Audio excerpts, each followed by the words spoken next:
Hello! Welcome to another book club chat with Gen Padalecki. My name is Charlie. I'll be your head librarian today. It's lit. Sorry, I had to do that. I'm so sorry. I'm so excited to have Jen Padalecki and Sasha Peyton Smith here to have a chat about Sasha's New York Times bestselling novel, The Rose Bargain. The chat is open. We'd love to hear where you're from, how you're doing today on a Friday. We'll just keep it breezy. It's a casual Friday today. But yeah, we'd love to hear from you and just hang out. So if you're, let me just make sure this is all working. Yeah, there we go. Hi, San Antonio. Yes, okay, good. We are now working. And also, don't forget, if you haven't purchased the Rose Bargain, head over to shopstands.com. They've got copies over there too, and go get it. Go to the Bookstands collection. All right, listen, enough about me. You're here to see these two geniuses talk, not me. So let's bring them in right now. Sasha, Jen, are you there? Are you with us? We, I guess I have to push a button. Yeah. You do have to push a button. Yeah, no, Hi, I guys. am not the genius. Sasha is the genius. Sasha is amazing, and I'm a huge fan, a huge fan of Sasha. And I met you, must have been 2 years ago, right? Yeah. Yeah, and Yeah. you were moderating a panel with Casey McQuiston, and I fell in love with both y'all in the audience. I came as an audience member. I was so excited about Casey's newest book at the time. I Kissed Shara Wheeler. Um, and you were doing the moderating the conversation, and the banter between the two of you was just so electrifying. And I just was like, I want to be friends with them. They're amazing. And so we got to be friends afterwards, and it went from dinner to basically breakfast, where we all, just had the best time and got to know you. And I've been a huge fan of yours ever since The Witch Haven and now The Rose Bargain, which is outstanding. I've been meaning to reach out, but I thought I would save it for the Zoom and this panel because I just I inhaled this within like probably a day, and everyone that I've spoken to who's also got their hands on your book inhaled it within like a day or a weekend. It is so binge worthy and so fun. And for anyone who hasn't picked it up, it's a standout duology opener set in an alternate Victorian England. We follow young Lady Ivy as she navigates romance and high society, fey bargains, and sinister mysteries behind it all. And that's my rant, but I just want to say thank you for being here. I know how busy you are and, touring around and promoting, and just want to say thank you so much. Oh, anything for you. I'm so happy to be here. This is so fun. So fun. You're amazing. Well, do you want me to just jump in? Is there anything that you want to start out with before or talk about the book? Anything you want readers to know before we jump into some questions or? Yeah, no, I feel like we can jump in. I do feel like I need to tell a brief detail of when we met. It was Yeah. mutual. Falling in love was mutual. And you like spent most of the night with Casey and I, and then Casey had an early flight. And so you were like, we'll come over for breakfast. And then I met your lovely, lovely husband. And he said that you came home at like 11 p.m., woke him up and said, I made two new friends. They're coming over for breakfast in the morning. Poor sweet Jared. I met him at like 8 a.m. and he was like, welcome to my home.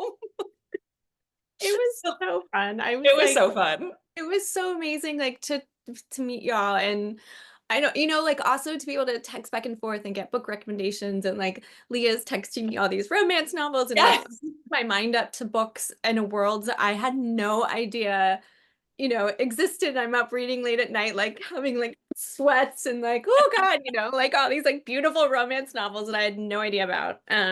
It's just been so dreamy, and I was so excited. And I'm still on cloud nine from that evening. And Oh my gosh, us too. Yeah, a long love affair. a long love affair, and I love it. So speaking of love affairs, let's get into the Rose Bargain. The women of the Rose Bargain are all competing with one another, essentially, to win the heart of Prince Bram. And it kind of echoes a very popular TV show that we all know. Are you yourself a part of the Bachelor Nation or a Bachelor stan? I am. I've been a member of Bachelor Nation. I remember watching I think my first season was probably Jake Pavelka. So like Oh early my 2000s God. Bachelor with my Yep. mom. My mom and I would watch it. I'm also just like a general reality TV stan. Yes. Yeah, I love The Bachelor. I love like how sick and twisted it is, all under the guise of like, and you're gonna meet your soulmate, but first you have to like chase this goat through an obstacle course in Croatia. Like there's something Exactly. so I guess kind of like old school fairy tale about it is like go through these like humiliating, horrible trials, and at the end is a handsome prince, and he may or may not love you. He may or may not after all that. Yeah. No, that's what I love. I mean, it has like that sort of it has that feel to it, and I love it so much. And I love that you kind of turn it on its head a bit, you know, and it's kind of you get sort of the confessionals through the different voices and get to see what is behind the veil, so to speak, with the girls. Um, and I loved that part, and you can see how how they come together. Um, and yeah, it just made me very happy. Not everyone is there for hashtag the right reasons. Yeah, absolutely. And nobody ever is, right? I mean, No one everyone, ever is. yeah, like, and everyone has their own journey and it's like the competition and everyone sort of has their own agenda on how they need to get to where they're going and what they're actually competing for. And that's what I really loved about it. And they were all kind of, I don't know. That was Yeah. really important to me because the deal these girls are given, so it's 1848 London, and the queen is a fairy, and every citizen of England can go make a bargain with her. And these, high society, 18-year-old debutantes are expected to make bargains that will win them husbands. So, shiny your hair in exchange for a memory, or Yeah, sell it for piano in exchange for a toe.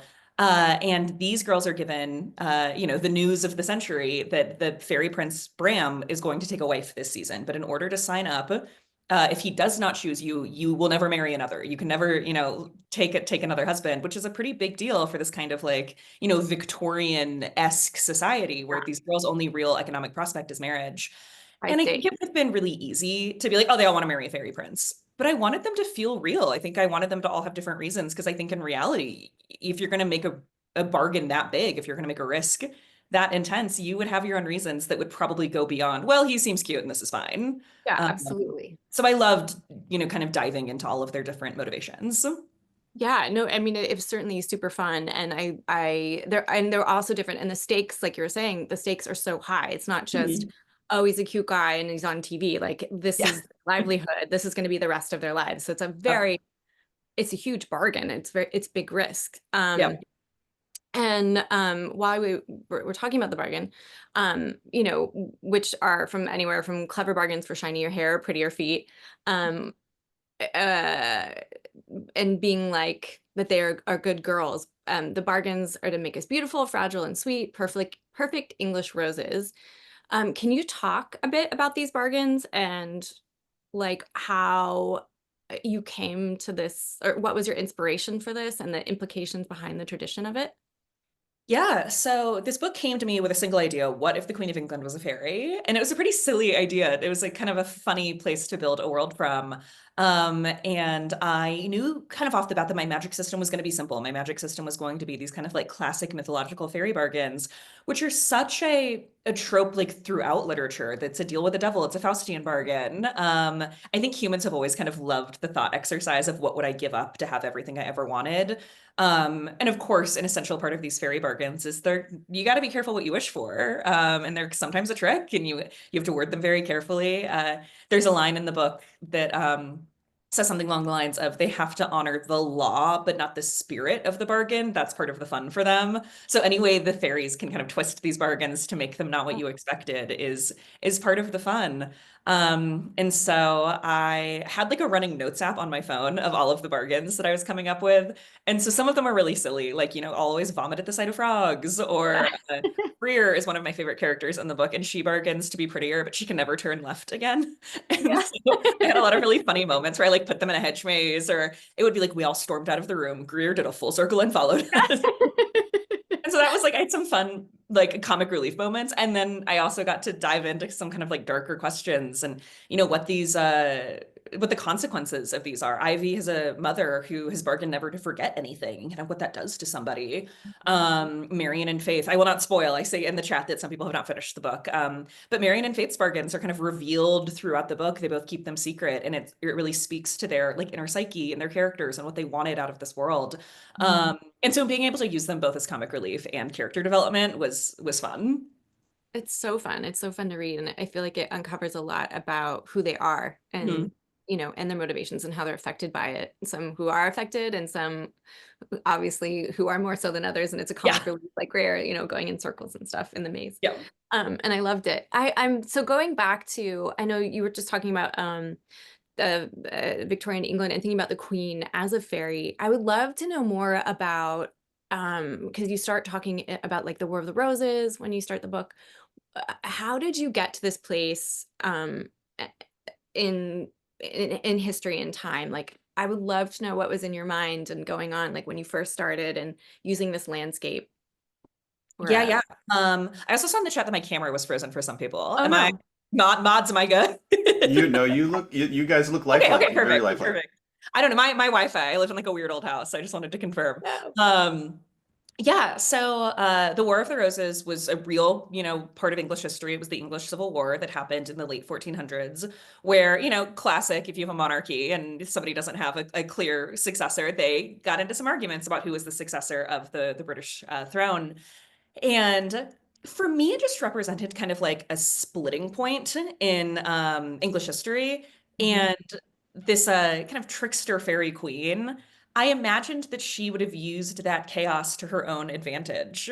And I also liked the idea that she had been queen for 400 years. I didn't want to make her a new queen. I wanted this to be like a full alternate history England where she had been ruling as a despot for 400 years. And England just turned into this like weird isolationist nation that's like kind of ruled by a monster.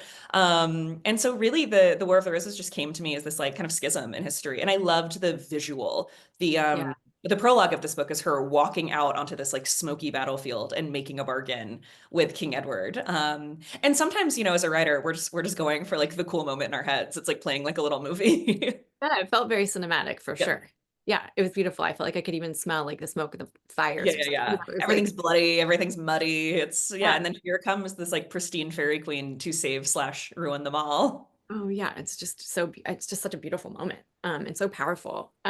What was that like in terms of research when you were researching England and you know the reality and the historical component mixed in with the fairy kingdom, so to speak?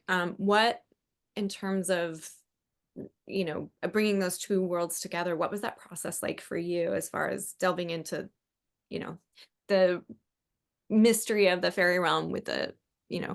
It was honestly super fun. My first book is a series called The Witch Haven that takes place, and there it is. Right here. It takes place at a school for witches disguised as a tuberculosis sanitarium in 1911 New York, but it ostensibly takes place in real 1911. And so I was really hard on myself about making sure that every single thing that happened in the book was historically accurate. And I'm sure I messed up some things, but I, you know, was reading newspapers and looking at subway maps, and they go to suffragette meetings, and they are real suffragette meetings that happened that night in the basement of that church in Manhattan. Like I did some pretty heavy duty research for that book because I wanted it to feel like the real world. This book, The Rose Bargain, I got to have a lot more fun with because I had some deniability. You know, they've changed because there's a fairy queen. And so where I really researched was what I could not change. So what has happened pre-1471, before the queen tricks her way onto the throne, that I cannot change, that is real English history. And so I learned things like Parliament was founded in, you know, the 1000s. And so Parliament still exists. The Prince of Wales title predates 1471. So Bram would still be the Prince of Wales. And then and you know what palaces existed pre-1471. And then I got to have a little bit of fun with my kind of like proto-fake Victorian England that I wanted to feel like, you know, a fantasy version of Victorian England because I wanted the aesthetics. I wanted longing across a crowded ballroom, and I wanted romantic moments in a carriage, and I wanted the ball gowns, but I got to be a little creative. I set the book in real Kensington Palace, but I have a tree growing through the middle of the staircase. The murals are of fairyland. The outfits are a little different. add fun little details like, Queen Moore's portraits is in all of are in all of these like crumbling churches. One of my favorite lines from the book is Ivy, as she approaches Kensington Palace for the first time, says, I've never been inside Kensington Palace, just to the gates a few times a year as a child to drop off my baby teeth. And so we have this feeling of like, oh, that's Kensington Palace, but like something weird is happening Yeah, here. it's And big. that push and pull of the like soft fairy horror with the like familiar aesthetics of Victorian England was such a fun place to play with, such a fun place to play with. It was so fun to read, and I'm also fascinated so much by like the things in our everyday world that we don't see. Like, what is it in our own world that exists? All of the Mhm. energies and what is overlapping. And that's what I loved so much about reading The Rose Bargain, is that these worlds do overlap and they exist, and how their interactions and their relationships work out. And I loved it, and I love the romance so much. And I was just struck by how much I love the relationship of the women, the debutantes, and Mhm. also with Ivy and her sister Lydia. Um, and young women are so often turned into this mean girl caricature, like a la The Bachelor, Mhm. and especially in situations where they're fighting for, the attention of a man. And I appreciated the way that you explored these societal pressures that they felt, to compete and compare themselves with each other, and how they overcame that to form these really meaningful friendships. And I would Mhm. love to explore a little bit about that and talk about your intent or your thought process in writing these female relationships. Yeah, one of the things I love most about writing young adult novels, books for teenagers, is exploring friendships. When I was 17, the real loves of my life were my friends, and the real, emotionally intimate relationships in my life were my female friends. And in some ways, like, kissing a boy or holding hands with a boy was just something I do so I could go talk about it at a sleepover. Like that's when it got really fun. It's like when all your friends got involved. Yeah. Um, and I make these women quite literally adversaries at the beginning. They are all competing for the hand of a prince. And if they don't win, their lives are ruined. And so there's some tension at the beginning, but I didn't see a world in which I throw them all in a house together and make them go through something that only the six of them understand and they don't come out friends. I think that it's really easy to, yeah, reduce, young woman characters into stereotypes or into mean girls or into these like kind of base reactions. But I really think in the real world, 99.9% of women I meet are supportive and kind, and they understand what it means to be in these like impossible situations.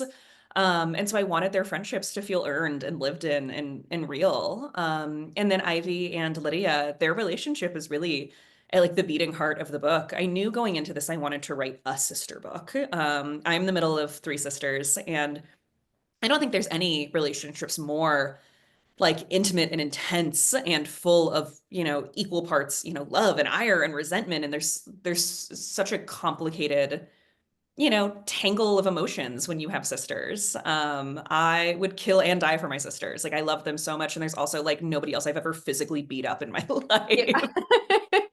Yeah. Um, and so exploring that, the book begins with Ivy going out to look for her older sister Lydia, who has gone missing. She's been missing for 2 weeks.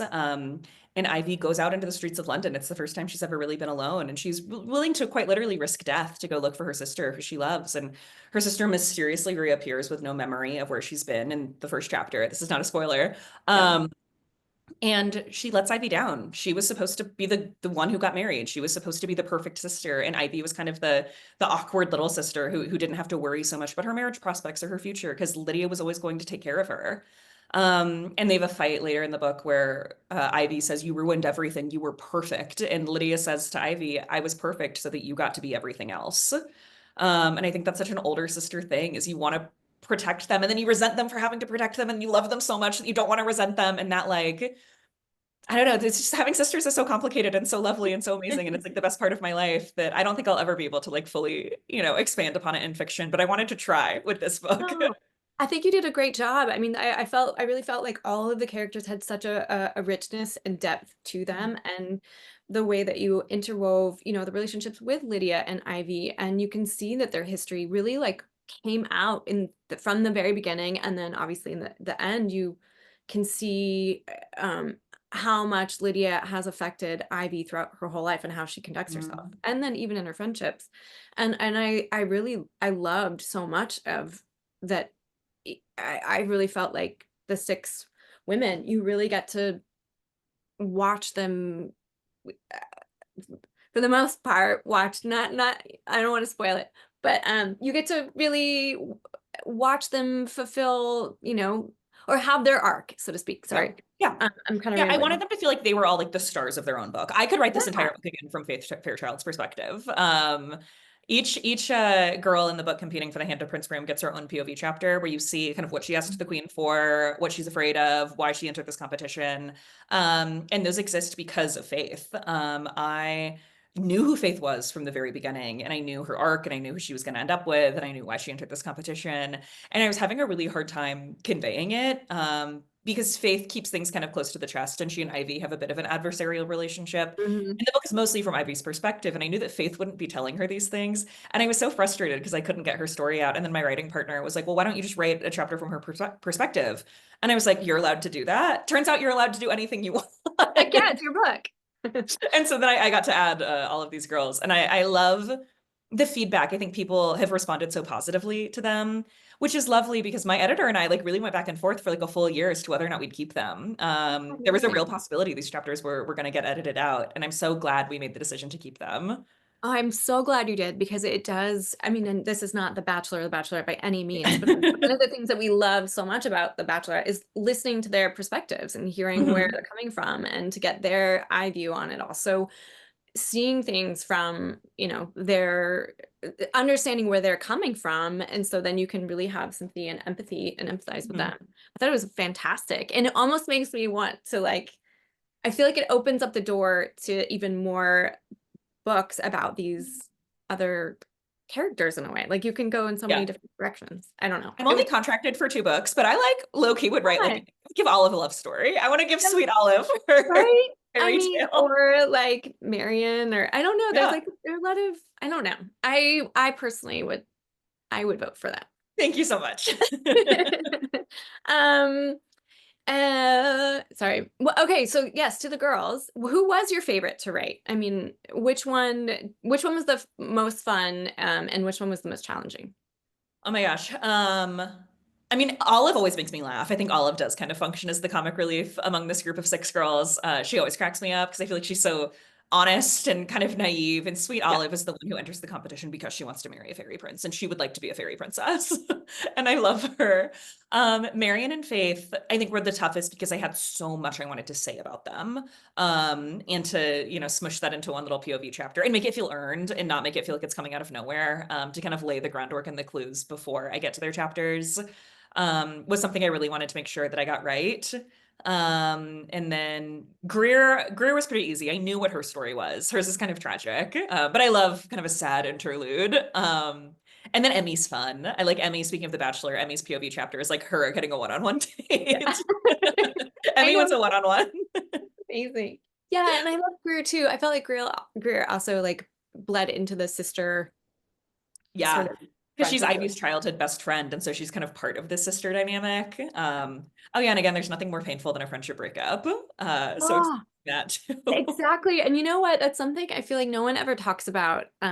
Speaking of friendships, is like that the loss of a female friendship, I feel like, is worse than an actual, Oh, 100%. relationship. Yeah. Yeah. Nobody talks about that. So I really appreciated exploring some of that, and like from both of their point of views, and what fed into that friendship, and any struggles that they were having. I think that was like it was very beautiful and real. You. The reputation is also obviously something that is really important in Victorian England. And the concept carries a lot of impact in the story. And having experienced a fall of her own, Ivy has an observation that reads, "The fun of grace is to watch someone fall from it," which is an astute observation that still feels very applicable to our modern online culture, a la, playing out as we speak, and with very different personalities. But I would love to know a little bit about your thoughts on that and reputation. And Yeah, I agree that I think that you know, the watching someone fall from grace for sport feels so particularly vicious. And there's, you know, moments in this book where it's happening in real time that they're like cheering for these girls as they're falling in mud and humiliating themselves and, you know, ruining their marriage prospects. And the cruelty of that and what they're willing to submit these girls to, that they raise them in little like shadow box butterflies and they're like, you're perfect and protected. And then they shove them out into the world. And part of the fun for these, like, you know, the high society, you know, these fancy families is to gossip about it and watch them fail and watch them succeed, and it becomes this sport. There's early in the book, Ivy realizes they're literally betting on who's going to win at these like gambling clubs. And so that was it felt like, you know, prescient to explore those themes. And then, you know, it's slightly more lighthearted. You know, during the pandemic, you and I talked about this, like the only thing I could read were romance novels. It was the only thing I could make myself read. And I became obsessed with Regency romance novels. Lisa Kleypas and Beverly Jenkins and Tessa Dare, and these just like, I think I'd resisted them for a long time because I fancied myself very smart and like I was reading high literature.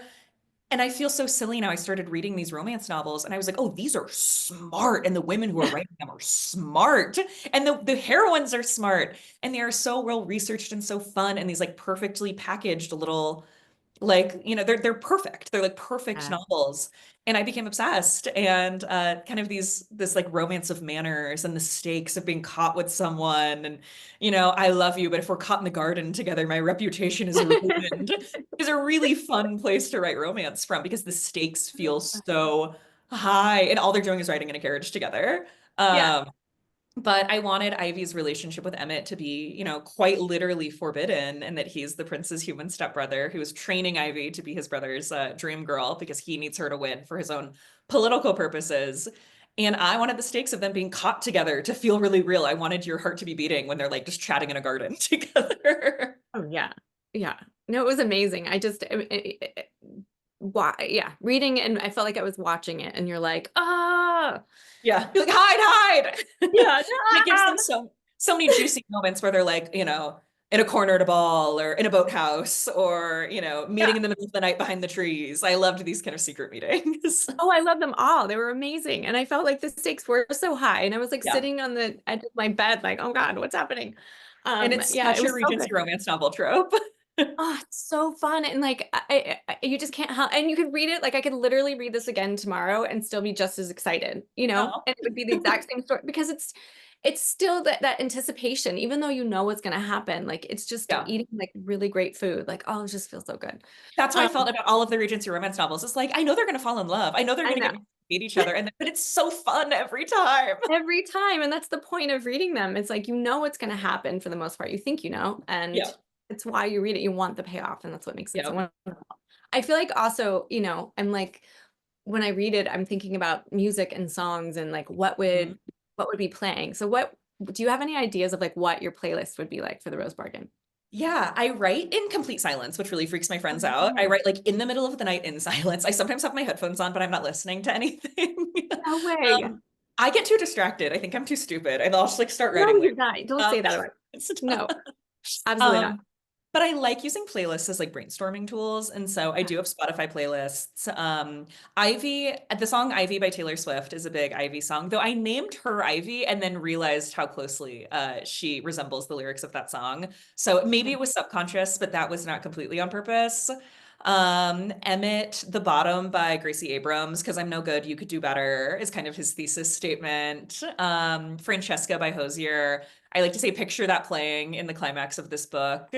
My Spotify playlists are linked on my like hashtag link in bio, but like if you go to the link in my bio on my Instagram, you can get to all of my Spotify playlists. And I do have a working playlist for book 2 that is scaring a lot of people. It's kind of dark. So if you want to take a peek at the book 2 vibes, that is also publicly available. Oh my God, I'm so excited. I'm definitely going there right after this call. Okay. That's amazing. Okay, so book 2, can we speak a little bit about your next book? Can you tell us Sure. anything about it?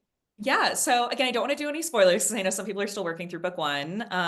But I know for those of you who had read book 1, it ends on a bit of a cliffhanger. I'm sorry about that. I have turned in a draft of book 2, so it is complete. It has a beginning, middle, and an end. It'll be out about this time next year. We do have a title, but I don't think I'm allowed to tell anybody, unfortunately.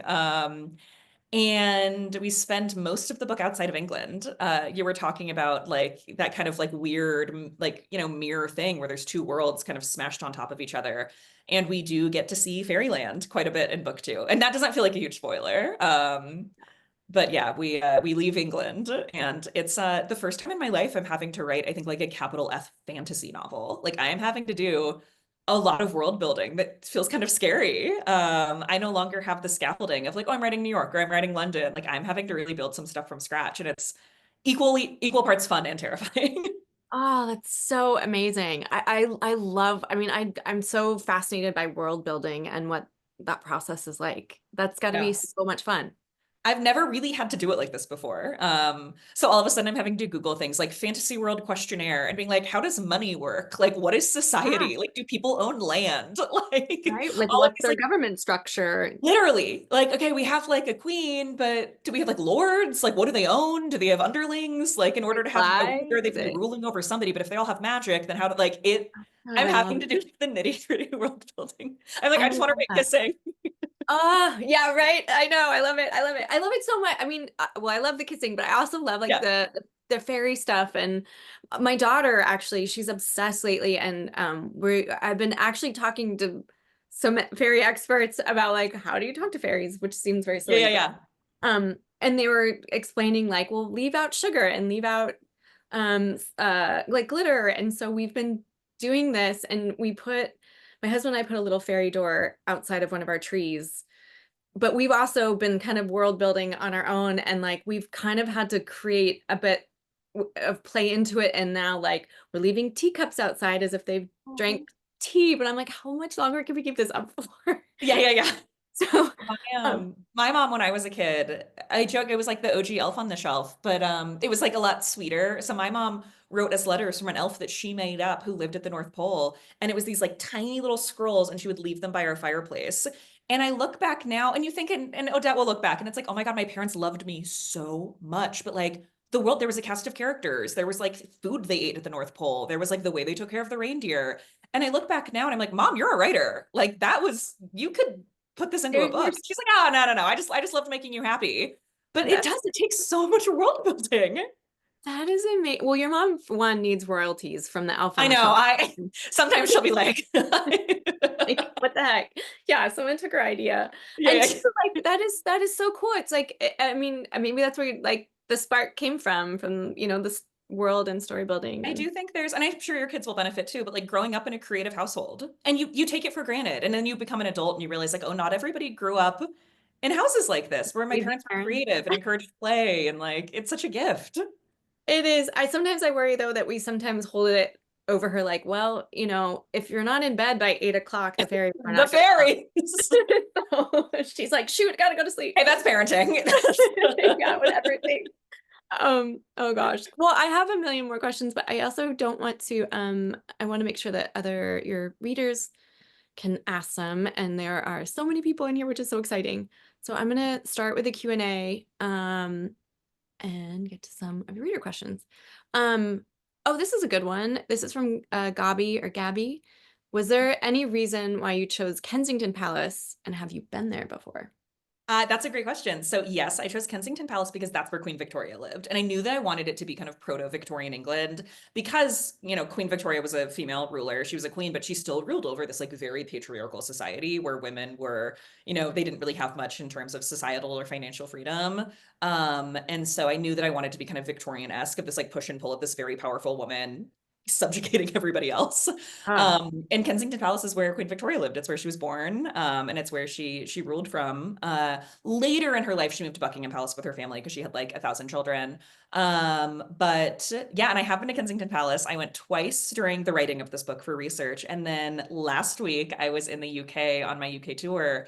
And my English publisher did a private tour of Kensington Palace for me and a bunch of journalists. And it was one of the top 5 coolest things I've ever done in my entire life. I was like walking up the stairs of literal Kensington Palace, talking to these journalists, being like, well, in my book, there's a tree right there. It was You're like, this So is cool. wrong. And speaking of my mom was with me and it was so special to get to share it with her. And she just kept pulling me aside, being like, this is so cool. And I'm like, yeah, I know, this is so cool.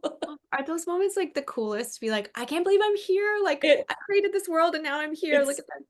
because 99.9% of my job is sitting in my computer in my pajamas, like making things up, and then to get to go out to the world and meet real readers and people that care about the book and be in the place where the book takes place was like I'll never get over it. It was incredible. So magical. And then on top of it, like the historical component, like Queen Victoria. Oh, I'm also just a nerd. I was like, oh my God. Yeah.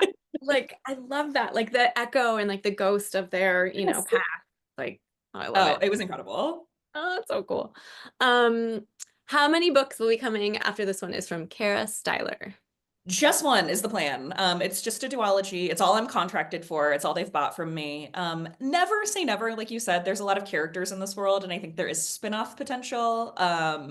But as of now, just two. Ivy's story Are will be there wrapped up more? in two. Yeah. How does that work if you don't mind me asking? If like, are you able to do more if you wanted to, Yeah, or yeah. So I have an editor at HarperCollins, and the way that writing books work is an editor buys your book. So if I felt really inspired by something, I think my agent and I could go to her with a proposal, being like, I really want to tell Greer's story. I really want to tell Marion's story, and I would just write a little synopsis of what that would be, and she could decide if they wanted to take it on or not. My suspicion would be that they'll wait a little while to see how these do before they buy more from me, but there's always the possibility they definitely could. yes? So I wonder if my attention span is too short though. I feel like I might get distracted by something new and shiny. I understand that too, and finding the inspiration. Yeah. I'm sure. I'd have to have a Uh, story that really excites me, but definitely never say never. yeah. Well, and figure out where else in the world do you want to go visit. Yeah. Yeah, no, Selfish. definitely. Um, Hayden is wondering, would you ever want this book to be adapted in any way? I loved seeing the story play out in my imagination, so I think seeing it on the screen would be so fascinating. Yeah. I think every author kind of has that like secret dream. I write historical fantasy, which I think is really expensive to make. You got to do costumes and sets and CGI. And Yeah. so I don't think people are like chomping at the bit to buy historical fantasy because it's not very easy to adapt. But yeah, I think it's everybody's dream. I think as an author, you really have to let go of control of your story, which is a little scary because I am not a screenwriter. I am not a producer. I am not a director. I'm a novelist. And so I would have to hand this over to people that are experts in those things. But it's something I'd be definitely willing to do, and also something that is completely out of my control. But when I write, I see things play like a movie in my head. So of course that would be amazing. I know. It's got to be really challenging to write something, have come up with an idea, a concept, create this whole world, these dialogues, these beautiful characters, and then be like, here you go. Yep. Now do what you want with it. And it's like, Yep. yeah. And I think the best processes are collaborative, but yeah, it truly is like a shot in the dark. So yeah, it's something I would absolutely say yes to, but also something that like I'm not like waiting for the call. I'm not like, oh, any day. Well, it would be very fun to watch. It would be fun. Um, this is a tough one. Tamara Fuller or Tamara, excuse me if I'm mispronouncing names. I loved how clever and unique the bargains are and their costs were. Question for both Sasha and Jen. If you were going to make a bargain with Queen Moore, what would you ask for? Okay, so I've answered this on tour, so I'll answer and then I'll let you think. I am a lot less brave than my characters. I would stay as far away from Queen Moore as possible. She terrifies me. But if I had to make a bargain, I think I would make it for something really small so the cost wouldn't be too big. I've decided what I would want is I would always want my bag to come out first at airport security, because right now I have a very low level curse on me that it always comes out dead last. That's and the worst. I would give up a pinky toe nail, not the toe, but I would give up the nail. See, and that's so hard. Like I have, yeah, I honestly, I think mine would hopefully be small to like be on time. Like I wish I could always be on time or early. And then like, I don't know what I'd want to give up. Like maybe, like, I don't know. It would have to be something time related, like something like your packages would always arrive late or something. Oh, Like yeah. it would have to be like Yeah, something like that. Then I'd be okay with, because then I would order them earlier because I'd be super on time, and yes, then maybe they can be great. arrive. Yes, I that I was would. with a group of good group of readers going around the table asking this question. And one girl bargained to forget every book she reads so she could read them again for the first time. And another girl bargained to remember every book she reads because she feels like she forgets them all. So I feel like the reader-esque bargains are always fun. Those are really fun. Man, I don't think I'd ever, I think I would want to remember them all. Yeah, I think I would too, actually. Yeah, that would be horrible if like suddenly you're supposed to talk about a book or you've just read this book and then you're like, what did I, Gone from your brain. yeah, like what did I do with the last hour? And I would feel like I was getting dementia or something. Yeah, no, I would start to feel a little crazy. Yeah, like please no. What inspired you to write the six girls characters? Did you have real people in mind for each and built on that, or was this pure imagination? And that is from Sylvia. Oh my gosh, that's a great question. Yeah, I usually don't base characters off of people that I know, though I'm like a human who lives in the world. I'm sure that elements of me and everyone I know, like I don't know any way else to be a human, so I'm sure that they kind of become an amalgamation of like the people that I love. No, I really just thought about different reasons why people would enter this competition and started building from there. So we had Greer and her complicated relationship with Ivy and her complicated relationship with her mother, and I kind of knew who she was. And then Olive, I felt like there would be one girl who like really genuinely wanted to marry a fairy prince. And then we have Faith in her relationship with Emmett, and he, encourages her to enter, which I will not spoil. And then I also thought if the deal is, marry you, the prince picks you, or you will never marry another. There's probably some non-straight girls in the audience who think that's a pretty good way out of this future I've been railroaded into. And so exploring people's different motivations is really where those girls came from. And then I got to build characters from there. And just to add on to that, I really do appreciate having diversity and a full spectrum of all kinds of women. I thought that was awesome. And thank you. yeah, I always want my books to, I feel like I have I want them to reflect the people in my life. Like I don't live a life and where everybody is white and straight and exactly like me. I want my worlds to feel lived in and real, and I want readers to see themselves reflected in my books. Exactly. And they are. And I loved it. I loved it. What made you want to be a writer? That's from Donna. Oh my gosh, I am not somebody who grew up wanting to be a writer. Like my best friend Casey, from the minute they were like conscious and could hold a pen, they knew that they wanted to be a writer. It's the only thing they ever wanted to do. And that wasn't the case for me. I was always a big reader. Like I was like you, Jen, like I loved books. And I was in grad school, and I think that I spent a lot of time afraid to admit to myself that I wanted to be a writer because it felt like something I wasn't allowed to want. I was a very practical person, and it didn't feel like a very practical dream. And so I studied But you were also in science. You were yeah, so I was a biology major, and then I got my master's in public health. And I just moved to Washington, D.C. to get my master's degree. And I was, alone in this apartment in this city where I didn't really have any friends. And I had an idea for a book, and I wanted to prove to myself I could do it. I just became kind of stubborn, and I started writing a book, and I taught myself how to write a book as I was doing it. And it wasn't until I kind of gave myself permission to like take on this challenge that I realized it was something that I really loved and really wanted, and it probably really wanted for a long time. But yeah, I really started as a reader. And I feel like that's how I knew how to write a book, is like story structure just kind of like absorbs its way into your bloodstream. But you're such a reader. Would you ever write a book? Yeah, I mean, honestly, I feel like you're an inspiration. And I feel like the last time when y'all were here with Casey, I feel like Casey even made a comment of, are you gonna write? And Yeah.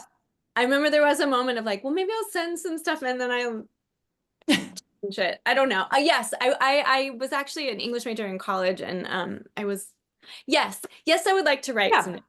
I'm gonna give myself that's the lovely thing about writing too, is like it's always gonna be there. Like it doesn't have to be tomorrow, but like life is long, and I'm sure you've got some stories in you. I love it. I mean, I just love the idea of like the world building, and and having these conversations to me is selfishly it's very inspiring, and I just eat it all up because I'm like, well, how does Sasha write, and how did Sasha go from biology and medical and her brain and get to this now like ethereal fairy fae world, and I love that so much. I feel like it gives permission for readers and writers to kind of step into any world that they want. Yeah. What do you want to do? Yeah, you're such a story nerd. Like I feel like something would go. I feel like it would flow right out of you. You love story. Thank you. But no, my number one advice for writers is just get comfortable being bad. Because I feel like for people like us who Yeah. write books, like they mean so much to us. Yeah. You sit down to write a book and your first book sucks. It just does. Your first draft always sucks. Your first book always sucks. There's no way out of it. There's no way, you cannot outthink a bad first draft. You just have to get it done. And it's awful. It's an awful feeling to spend so long on something that you love so much and be like, that's bad. That's objectively bad. And I know what good books are, and this is not good. This is not it. And people stop there, and that's where people stop. The magic is when you keep going. The magic is when you keep editing, when you push through the discomfort. You just have to be more stubborn than the book. I do not think that I am a preternaturally talented writer. I do think I am preternaturally stubborn, and I just had to be more stubborn than the book. Oh, well, you're out of your mind. You're so talented. Well, I love your book. this is the 8th draft. My first draft, you would not be saying. Oh, but keep going. I mean, like, look where you've Yeah. come from when we first met to now and multiple, in the deals. Yeah. Like, I'm so excited for you and to see where you're going and all of the beautiful work that you're producing and putting out in the world. I'm so grateful. I love seeing your face. It makes me so Aw. sad that it's been so long since I've seen you. I And know. Jared and I need to really come out and I'm gonna visit. come to Utah. We would love to. So watch out. Here's my weird little 100-year-old house. Jared can tell me if it's haunted or not. Oh my God. Yeah, exactly. Watch out. He We've might. heard rumors. Yeah, exactly. I know someone who can hunt Yeah. for sure. No, we would absolutely love it. So watch out. We're gonna come and descend on. You're on welcome all- anytime. Thank you. And thank you again. The Rose Bargain. Do you have any bookstores that you want to call out? Do you want us just to link in stories or? Yeah. Wherever That's you guys want to link is fine. My again, my link in bio. But my local indie, the King's English in Salt Lake City, Utah, I will sign books. And so if you want to order a signed copy, just leave your name in the order notes and I pop by about once a week to sign books. And then Barnes and Noble has a special edition with a bonus chapter from Prince Emmett's point of view. But yeah, any of your local indies are great. Book People in Austin is incredible. Support your local indie. Absolutely. Well, thank you so much. All y'all go buy the Rose Bargain, buy it for your friends, buy an extra copy if you need. Fantastic, wonderful romance fantasy that is so much fun. I loved every minute of it. And I loved every minute of this conversation and giving you a virtual Same. hug and squeeze. And I know. I had a blast. thank you so much. Thank you for your time, Sasha. Thank you. And thank you both. And thank you for uplifting authors, Jen. And thank you for making incredible work, Sasha. And we're going to put a link to buy it on stands right now. Make sure you go get it. Yeah, keep going, both of you. Can't wait to see what happens next. All right, everybody. To have a good Friday. And yeah, keep reading, keep writing. Let's go. Keep reading. Thank you so much.